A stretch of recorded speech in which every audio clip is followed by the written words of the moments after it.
Hello and good morning, everyone. Till now, you must have you are acquainted with parameters. Okay. Okay, so you are acquainted with the parameters, composition of the atmosphere, and criteria for air pollutants. And today, I'm here in front of you all to give you some light on how satellite is used for air quality monitoring. I'm not an expert on this, but I'll try my best to make you all understand, and I hope you'll do. So I'll just start with some basic. So why do we study air pollution, and why is study important in South Asia and Southeast Asia? We know that air pollution is one of the major environmental issues. WHO has said that more than 2 million people worldwide die every year due to air pollution. Air pollution is a transboundary phenomena. We know that to live we need water, food and air. Polluted water, we can treat that. Food, we can grow crops without fertilizer to make it purify. But air pollution, you can clean the air above your space, but that won't stop the air pollutants from the nearby polluted places to come to your place and then make it polluted. And I know all of you know that particulate matter, or PM, is one of the hazardous pollution, and it's very harmful for human health. WHO has quoted that Bangladesh, Nepal and India as unhealthy for sensitive people, but Pakistan has the highest PM concentration among the Southeast Asia and South Asia countries. And air pollution in China is as bad as in India, but the PM concentration in China is moderate. So this is the most polluted countries in Asia. I know this is not a good quality picture, but I think you can find your country there. So yeah, as discussed yesterday, we know that air pollution can damage plants, ecosystem, human health, buildings, mountains, and it affects visibility. And we saw a video of plane crashing due to the air pollution. And more than 3 million people die prematurely each year from outdoor air pollution. And without any action, this death toll will double by 2050. And here in this picture, you can see the most polluted capital cities in Asia. You can see India, Pakistan, Bangladesh, China, and Nepal. And not to forget about Asian brown cloud, as discussed yesterday. So in this figure is taken from a world view. It's a satellite visualization, online data access, and this particular is for Jan 2014. As discussed yesterday by Dr. Pandey, atmospheric brown cloud starts from Jan and it ends around like March. Yeah, Jan, and it's so here you can see the brown hazy cloud over here, which is Asian brown cloud. We can also say it like either Asian brown cloud or atmospheric brown cloud. So how do we study air pollution? There are three main steps how we study air pollution. First one is ground-based, satellite-based and model-based.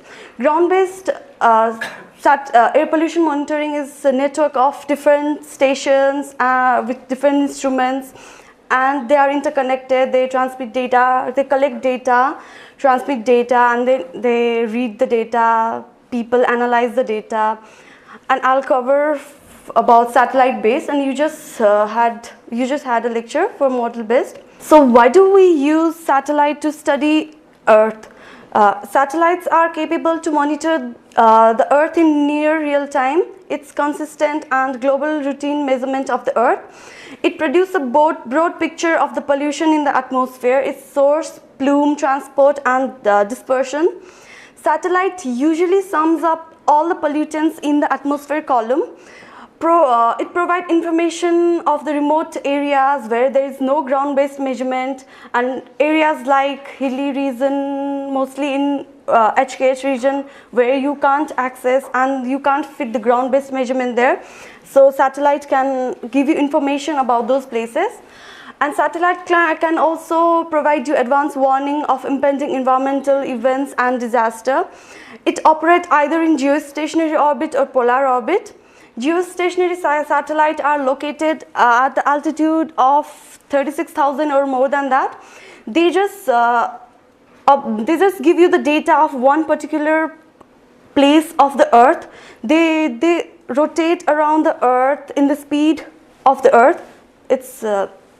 So they can't give you information about any other places, just one place. And its resolution is quite low compared to the low Earth orbit or polar orbit. Polar orbit are located at the height of 700 to 800 kilometers, and they are sun synchronous. And they have orbital period of around 100 minutes. And they are most commonly used for atmospheric measurement, and they are also known as weather satellites. So how do satellites study Earth? There's a science called remote sensing, and remote sensing is a method of obtaining information about the properties of an object without getting in touch with the subject. Remote sensors collect data by detecting the energy reflected from the objects, and they use either passive source or active source of remote sensing. I'll give you one example of these two. If you take a picture with a camera without flash, that is passive remote sensing. And if you use flash of a camera to take a picture, it's active remote sensing. And like how without lights in daytime you can see all the objects in the room, you can walk around. That is like you get the energy from the sun. That is one of the passive remote sensing. And active is like you turn on the light at night to look around the object and walk around the room. So there are, as I said earlier, there are two types of orbits. One is sun synchronous and another one is non-sun synchronous or geostationary. So this is a track of one satellite called Calypso. I just made the picture of South Asia. So the first one is descending, second one is ascending, and the third one is single track. This is one true color image of I created from Worldview image of 1st of November, and it has surface reflectance obtained from Terra satellite and corrected reflectance from Aqua satellite. So this is one example like how satellite capture the processes of the Earth. So here you can see the darker the color, darker shade of red, it's more pollutant. So here we can see CO concentration at 500 millibar, and you can see a little bit of plume over here. And after a week, the plume has increased. And this is, in 2010 there was a huge fire in Russia. So this article, I have provided the link also, you can go through that. Here you can see the smoke and smog over Indonesia. This is a very old picture, and all of we are aware about the agriculture burning in Indonesia. So this is the result of that. So how do we acquire the data of satellites? Periodic data are available daily, bi-weekly, weekly, monthly or annual. And majority of the NASA satellites and some other satellites, they provide data for the public use. And data are of long term and near real time, as I mentioned earlier. And the format of the data is SDF, NetCDF, KML, GeoTIFF, PNG, JPG, etc. And online visualization tools. These three I've mentioned, all of them are for NASA. So why is data visualization important? As said by Mr. Kunda Dikshit earlier, without the interpretation of data, its data are unreadable and easy visualization over a large area. If the data are not visualized or interpreted properly, those data are of no use. So these are a few links to use for NASA satellites: Giovanni, Worldview and EcoRiver. This one is for Giovanni, and from here you can choose what type of map you want. You can choose the parameters from here, and below down there you can choose the satellite as well, and here, and then few options will come over here. Then you have to choose the date, start date and the end date, and it's easy to plot the data. So world view, the earlier I've shown this image. So this is, I just made this image just day before yesterday. So in this world view, you can add various layers to this picture. This is true color image, and you can add various layers of aerosol optical depth or any other parameters. This is Eco River, it's also similar. You can choose the platforms or instrument from here, satellites, and then date. You can choose the area from here, and then it's easy to plot the data. This is the earlier picture I showed, but in this I've zoomed only this part. So this is one simple satellite image, and I have pointed out various things that I've seen in the image. So can you like say what all those things might mean? Any one of you? Excuse me, yeah. By just visualizing, how can we say that this object is a snow cover or something like that? Yeah, exactly. What can you see? Without having the spectral nature of it or spectral profile of it, how we can say this is a without having its reflectance? This is the reflected run. Reflected of Terra satellite, corrected reflectance by Aqua satellite. Then only we got this figure, true color image. It's not taken from Google Earth. Is it a stacked image? Yeah, in this one we can add various layers to the image. From there it's easier to know what all these things are. See, from this we can see smoke plume. Smoke plume that we are discussing about it yesterday as winter fog, right? So Himalayas, vegetation, coastline, clouds, swath, desert and sun glint. So here I'm showing you picture of AOD, aerosol optical depth over South and Southeast Asia. Like darker the shade, greater is the depth. Like this one is for April 1st to April 10th. This one is June 1st to June 10th. This one is for early August, end of August, September, early September and end of September. As you can see, the change in aerosol optical depth over the time period. And this last one is the case of South Asian haze. So what are criteria pollutants? They are like regulated pollutants in HKH region, ozone, NOx, SOx and PM. And what's the history of remote sensing of atmosphere using the satellite? First, Landsat-1, a joint program of NASA and USGS, provide a longest continuous space record, and it was launched in 1972. It provides information on environmental pollution and meteorology. Another one is this advanced very high resolution radiometer, which detects radiation and can be used remotely determining cloud cover and surface temperature. It was launched in 1978 and it's the first application of satellite remote sensing for aerosol. Its latest version is AVHRR3. The channel of this latest version is shown on the right side.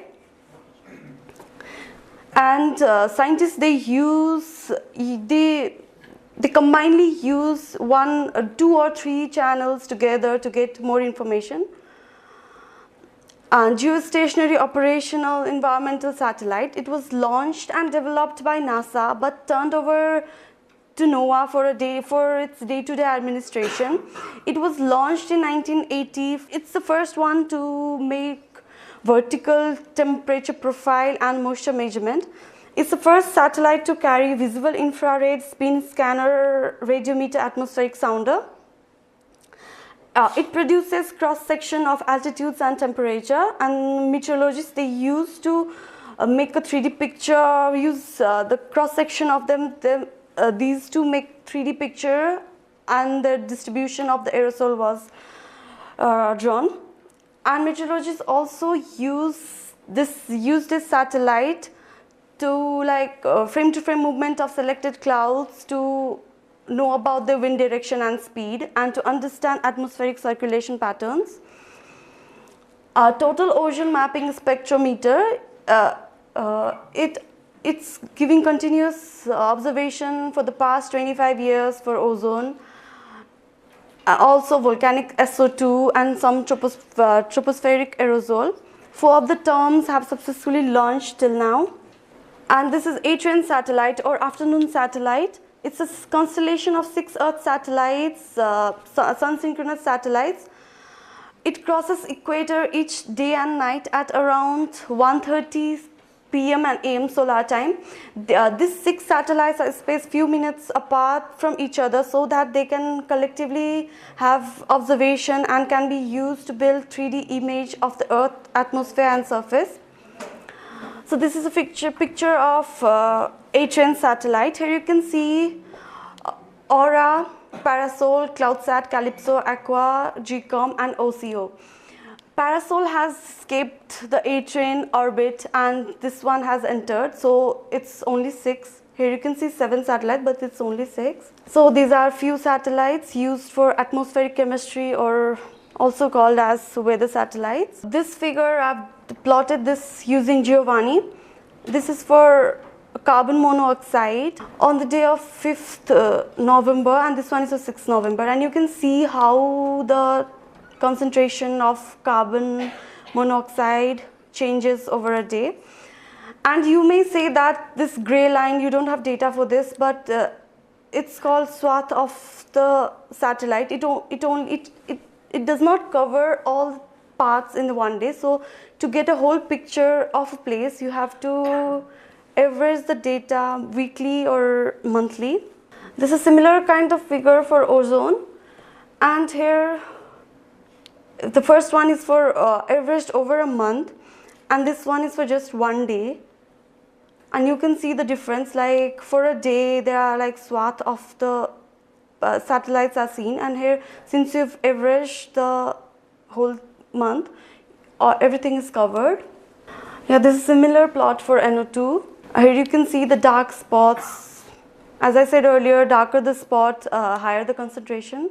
This is similar for SO2, and this one is for fire data. It's fire data for 24 hours from 17th November to 18th of November. Yeah, thank you. That's it. Thank you for listening.